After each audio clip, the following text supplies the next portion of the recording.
G తెలుగులో ప్రసారమవుతున్న ప్రేమ ఎంత మధురం టాప్ 5 సీరియల్స్లో ఒకటని చెప్పొచ్చు అనమాట. మంచి రేటింగ్స్తో ఫ్యామిలీ ఆడియన్స్ని అట్రాక్ట్ చేస్తూ దూసుకుపోతుంది. ఇక రీసెంట్గా అయితే స్టోరీ పిల్లల వైపు మలిచిందనే చెప్పొచ్చు.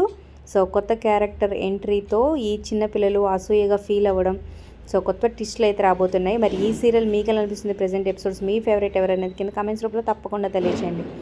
అలాగే నిండు నూరేళ్ల సంవత్సరం సీరియల్ బాగీతో కలిసి సూపర్గా తేరే బాదోంకే అంటూ హిందీ సాంగ్కి సూపర్గా డాన్స్ వేస్తున్నారు. వీడియో చివరి వరకు చూడండి, బ్యూటిఫుల్గా ఉంది. అలాగే షూటింగ్లో ఆర్యతో కలిసి సూపర్గా ఫన్ చేస్తున్నాడు అనమాట. Like, share, subscribe for more videos. అలాగే సబ్స్క్రైబ్ చేసుకున్నాక పక్కనే ఉన్న బెల్ ఐకాన్ ప్రెస్ చేసి ఆల్ అనే నోటిఫికేషన్స్పై క్లిక్ చేయండి. డిస్క్రిప్షన్లో లింక్ ఉంటుంది ఆన్లైన్ షాపింగ్ ఆఫర్స్ కోసం, ఒకసారి చెక్ చేయండి.